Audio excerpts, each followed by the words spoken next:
بسم اللہ الرحمن الرحیم الحمد للہ وکفا وسلام علی عبادہ الذین اصطفیٰ اما بعد فاعوذ باللہ من الشیطان الرجیم بسم اللہ الرحمن الرحیم ومن یبتغ غیر الاسلام دینا فلن يقبل منہ وهو فی الآخرۃ من الخاسرین سبحان ربک رب العزۃ عما یصفون وسلام علی المرسلین والحمد للہ رب العالمین اللہم صلی علی سیدنا محمد وعلی آل سیدنا محمد وبارک وسلم۔ اللہ تعالیٰ نے انسانوں کو دنیا اور آخرت میں کامیاب کرنے کے لیے اپنا دین دیا ہے۔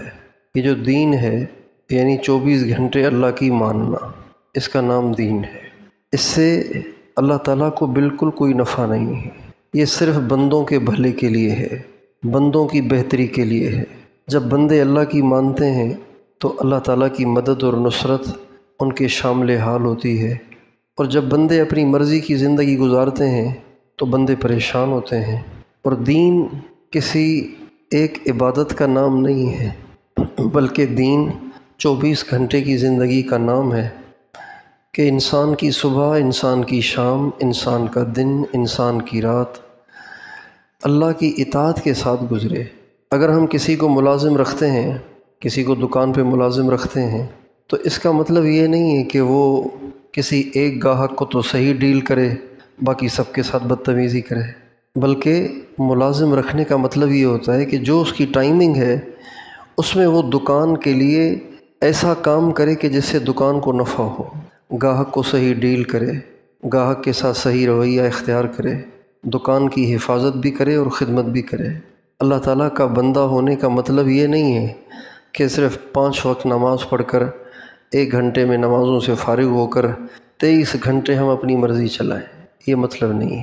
اللہ تعالیٰ فرماتے ہیں وَمَا خَلَقْتُ الْجِنَّ وَالْإِنسَ إِلَّا لِيَعْبُدُونَ، میں نے تمہیں بنایا ہی ہے عبادت کے لیے۔ تو عبادت تو 1 گھنٹے میں ہو جاتی ہے، باقی 23 گھنٹے کس لیے دیے ہیں؟ تو عبادت سے کا مطلب اگر صرف نماز لی جائے تو پھر تو وہ تو صرف 1 گھنٹے میں ہو جاتی ہے، 1.5 گھنٹے میں ہو جاتی ہے۔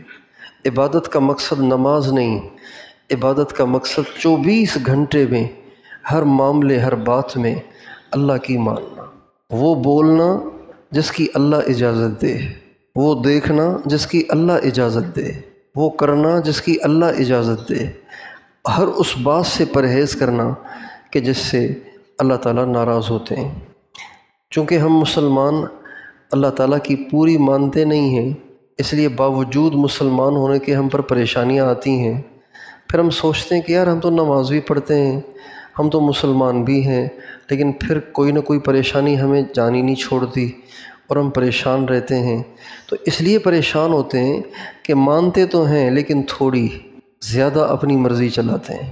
ایک آدمی کسی ڈاکٹر سے علاج کراتا ہے، اس نے 6 قسم کی دوائیاں دی ہیں، 6 قسم کے کیپسول، گولیاں اور سیرپ دیے ہیں۔ اب وہ ایک تو کھا رہا ہے، باقی 5 نہیں کھا رہا، اور بد پرہیزی بھی ٹکا کے کرتا ہے، تو بتائیے اسے کیسے فائدہ ہو؟ اللہ تعالیٰ کی مدد تب شامل حال ہوتی ہے جب بندہ اپنی تمام مرضیوں سے دستبردار ہو جاتا ہے، اپنی ساری مرضیاں اور خواہشات سے دستبردار ہو کر اپنے آپ کو اپنے رب کے حوالے کر دیتا ہے۔ اللہ تعالیٰ نے مثال کے طور پر ہمیں حضرت ابراہیم کا واقعہ سنایا ہے۔ اللہ تعالیٰ فرماتے ہیں اذ قال له ربه اسلم، یاد کرو اس وقت کو جب ہم نے ابراہیم سے کہا تھا ابراہیم اپنے آپ کو ہمارے حوالے کرو گے۔ اسلام کا معنی ہے اپنے آپ کو کسی کے سپرد کر دینا، اپنے آپ کو کسی کے سپرد کر دینا۔ کسی غریب کو آپ نے ملازم رکھا، ہاں بھی کیا کام کرو گے؟ کہ جی جہاں لگا دو لگ جائیں گے۔ اس کو کہتے ہیں اپنے آپ کو سپرد کر دینا۔ تو اللہ تعالیٰ فرماتے ہیں یاد کرو اس وقت کو جب ہم نے ابراہیم کو کہا تھا اسلم، ابراہیم اپنے آپ کو حوالے کرو گے؟ تو حضرت ابراہیم علیہ السلام کہنے لگے اسلمت لرب العالمین، یا اللہ میں نے اپنی ساری مرضیاں چھوڑ کر اپنے آپ کو تیرے سپرد کر دیا۔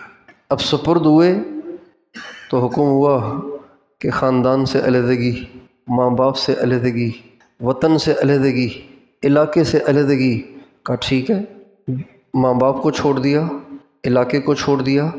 گھر میں سہولتیں ہوتی ہیں، جہاں جاننے والے ہوں وہاں سہولت ہوتی ہے، حفاظت ہوتی ہے، سب کچھ چھوڑ چھاڑ کے اکیلے تنے تنہا اپنی بیوی حضرت سارہ کو لے کر، اپنے بھتیجے حضرت لوط کو لے کر اپنے علاقے سے نکل پڑے۔ رہتے تھے بابل یعنی عراق میں، اور چلتے چلتے چلتے چلتے اب رخ کیا فلسطین کا۔ مصر پہنچے تو وہاں کے بادشاہ نے ان کی اہلیہ کو پکڑوا لیا، چونکہ وہ خبیث جو کوئی عورت خوبصورت وہاں سے گزرتی تھی تو اس کو پکڑوا لیتا تھا، اپنے پاس منگوا لیتا تھا۔ حضرت سارہ انتہا درجے کی خوبصورت تھی تو ان کو پکڑوا لیا۔ حضرت ابراہیم پریشان، میری بیوی کی عزت نہ خراب کرے، لیکن حضرت سارہ بڑی اللہ والی تھیں۔ جب وہ گرفتار کر کے وہاں لائی گئیں بادشاہ کے پاس، اور بادشاہ نے ان کی طرف ہاتھ بڑھانا چاہا تو بادشاہ پہ اچانک فالج کا اٹیک ہوا اور وہ یوں الٹ کے زمین پہ گرا۔ جب وہ گرا تو وہ سمجھ گیا کہ عورت نیک معلوم ہوتی ہے، بد دعا دی ہے، چنانچہ اس نے معافی مانگی، میں سمجھ رہا ہوں کہ آپ کی بد دعا ہے، مجھے معاف کر دیں۔ حضرت سارہ نے معاف کیا، اس کی نیت پھر خراب ہو گئی، پھر اسی طرح ہوا۔ تیسری دفعہ اس طرح جب ہوا تو وہ سمجھ گیا کہ اس کو ہاتھ لگانا میرے بس میں نہیں ہے، چنانچہ وہ اتنا حضرت سارہ سے متاثر ہوا کہ اپنی بیٹی حضرت سارہ کے ساتھ کر دی کہ یہ بھی تیرے خاوند کے پاس میری بیٹی رہا کرے گی، اور یہ میں تمہیں حوالے کرتا ہوں۔ اس بیٹی کا نام تھا ہاجرہ۔ ان کی بھی حضرت ابراہیم سے شادی ہوئی۔ سارہ سے تو اولاد نہیں تھی جبکہ عمر 86 سال تھی۔ جب حضرت ہاجرہ سے شادی ہوئی تو اولاد ہو گئی۔ اب خود بھی بوڑھے ہو گئے ہیں، کمزور ہو گئے ہیں، اللہ نے اولاد بھی دے دی۔ اب چونکہ اپنے آپ کو سپرد کر چکے تھے تو اللہ تعالیٰ نے فرمایا کہ ابراہیم ہاجرہ کو لو اور بچے اسماعیل کو لو، اور جہاں جبریل کہے وہاں چھوڑ کے آ جاؤ۔ رہتے ہیں فلسطین میں، چلتے چلتے چلتے چلتے چلتے چلتے جہاں آج مکہ آباد ہے، جب وہاں پہنچے جبکہ وہاں انسان ذات نہیں تھی، کالے پہاڑ تھے، ریت کے ٹیلے تھے، کوئی کنواں کوئی پانی کا نظام نہیں تھا، کوئی درخت کوئی سایہ نہیں تھا۔ جب وہاں پہنچے جبریل علیہ السلام نے کہا ان کو یہیں چھوڑ دیں، تھوڑی سی کھجوریں تھوڑا سا پانی ان کو دیا اور وہاں چھوڑ کے آ گئے۔ کتنا مشکل ہے، لیکن اللہ تعالیٰ نے یہ واقعہ ہمیں اس لیے سنایا ہے کہ ہم جانیں کہ اللہ کی ماننے والے کیسے مانتے ہیں، مسلمان کیسا ہوتا ہے۔ مسلمان وہ نہیں ہوتا کہ جو ایک چیز میں تو اطاعت کرے، 50 چیزوں میں نافرمانی کرے۔ چنانچہ بیوی بچوں کو وہاں چھوڑ کے آ گئے۔ سال ہا سال مائی ہاجرہ اکیلی اور اسماعیل بچہ اکیلے وہاں زندگی گزارتے رہے۔ برس ہا برس کے بعد اللہ تعالیٰ نے فرمایا کہ اب جاؤ، جا کے بیوی سے بھی مل کے آؤ، بچے سے بھی مل کے آؤ، اور بچے کو اپنے ہاتھ سے ذبح بھی کر کے آؤ۔ چنانچہ حضرت ابراہیم آئے، بچے کو تیار کروایا کہ میں نے اس کو لے کے جانا ہے سیر کرانے کے لیے، اپنے دوست سے ملوانے کے لیے۔ بچہ تیار ہوا، لے کے جب پہنچے، جب ایک طرف پہنچے جہاں تنہائی تھی تو بچے سے فرمانے لگے بیٹا مجھے اللہ نے حکم کیا ہے تجھے ذبح کروں، تیرا کیا خیال ہے؟ کہا ابو ٹھیک ہے میں تیار ہوں۔ جب باپ اللہ کی ماننے والا ہو، ماں اللہ کی ماننے والی ہو، تو یقیناً اولاد اللہ تعالیٰ اللہ کی ماننے والی دیتے ہیں۔ اولاد کا بگاڑ یہ اصل میں ماں باپ کی تربیت میں نقص کا نتیجہ ہوتا ہے۔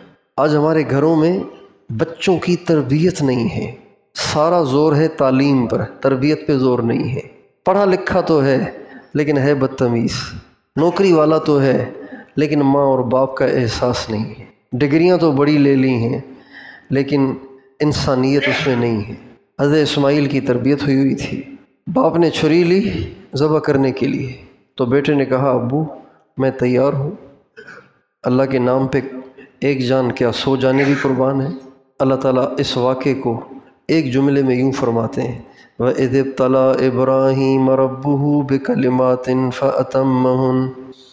اللہ تعالیٰ فرماتے ہیں میں نے حضرت ابراہیم کو چیک کیا کہ اس نے جو وعدہ کیا تھا اس پہ پورا اترتا ہے کہ نہیں اترتا۔ کئی امتحان ڈالے، فَأَتَمَّهُنَّ، ابراہیم نے 100/100 نمبر لیے۔ جب حضرت ابراہیم ان تمام امتحانوں میں پاس ہوتے چلے گئے تو اللہ تعالیٰ نے فرمایا انی جاعلک للناس اماما، ابراہیم اب جتنے بھی نبی آئیں گے نا وہ تیری اولاد سے آئیں گے۔ یہ انعام دیا اللہ نے، آزمائشوں میں پس ہونے کا اور اپنے آپ کو 100% اللہ تعالیٰ کے سپرد کرنے کا انعام یہ ہوا کہ اللہ تعالیٰ نے وعدہ کر لیا کہ اب جو بھی نبی آئے گا تیری نسل سے آئے گا۔ چنانچہ ابراہیم علیہ السلام کے بعد کوئی بھی نبی ان کی اولاد سے باہر نہیں آیا، ان کی اولاد میں آیا۔ بنی اسرائیل میں ہزاروں انبیاء آئے، یہ بنی اسرائیل حضرت اسحاق علیہ السلام کی اولاد ہیں، یعنی حضرت ابراہیم کے دوسرے بیٹے جو 14 سال کے بعد ہوئے تھے۔ سارے انبیاء اسحاق علیہ السلام سے لے کے عیسیٰ علیہ السلام تک یہ سارے حضرت ابراہیم کی اولاد ہیں۔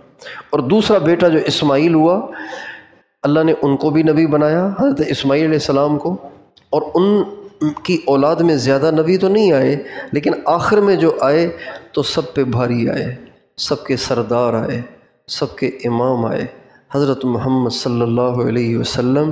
اور یہ سارا اللہ کی طرف سے انعام ملا صرف ان کے اللہ تعالیٰ کی مانتے چلے جانے کا۔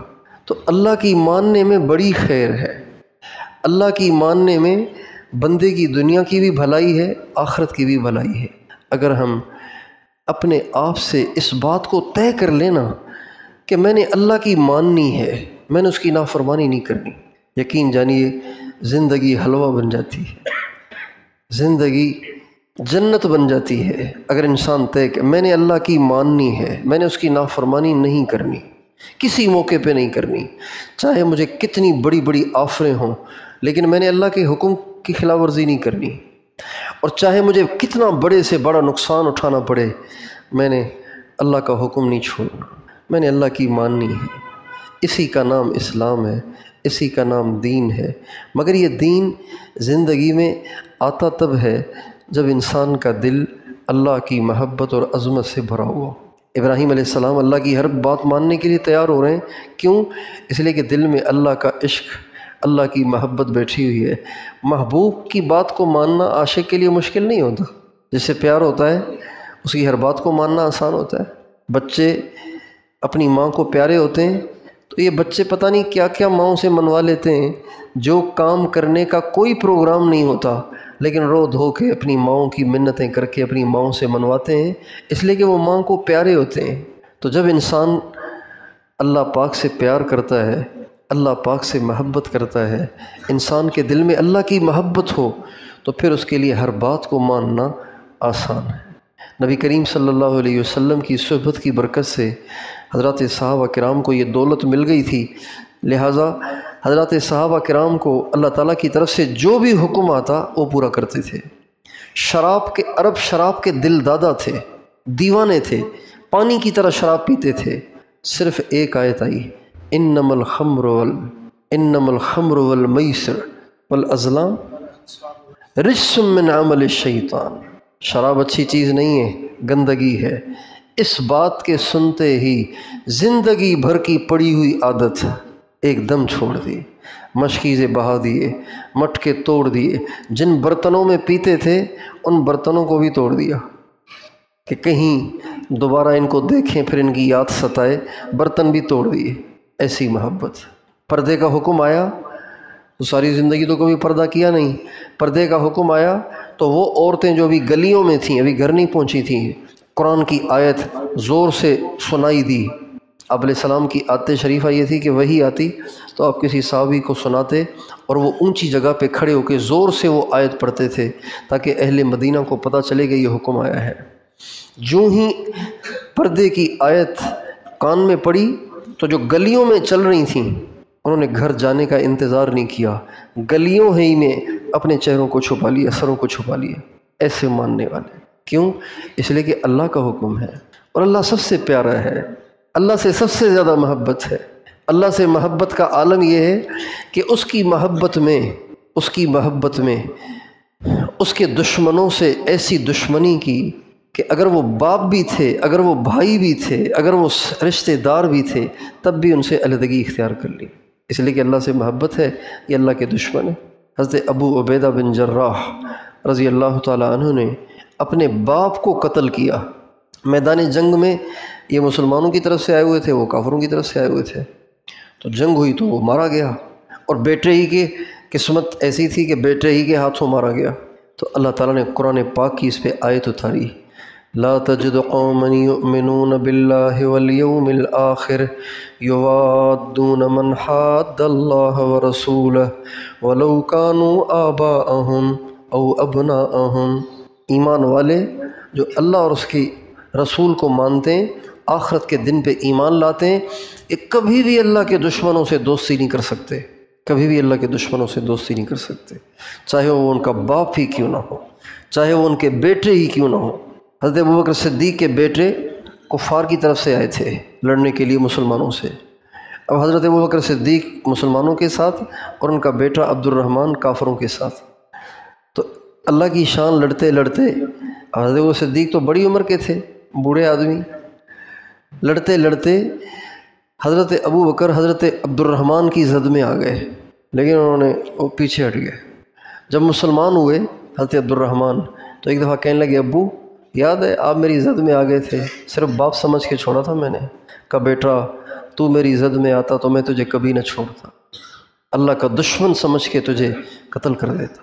تو جب انسان کو اللہ سے محبت ہوتی ہے نا تو پھر اس کی ہر بات کو ماننا آسان ہوتا ہے۔ یہ جو مشائخ سے بیعت ہوتے ہیں اور بزرگوں سے تعلق بناتے ہیں، اس کا مقصد صرف اتنا ہوتا ہے کہ ان کی صحبت میں رہ کر انسان کے دل میں اللہ کی محبت آ جاتی ہے، اللہ سے پیار ہو جاتا ہے، اور اسی وجہ سے دین پہ چلنا آسان ہو جاتا ہے۔ تو اللہ تعالیٰ مجھے اور آپ کو اپنی سچی محبت عطا فرمائے کہ ہم اللہ پاک سے اتنی محبت کریں کہ اس کے ہر حکم کو پورا کرنا ہمارے لیے آسان ہو جائے۔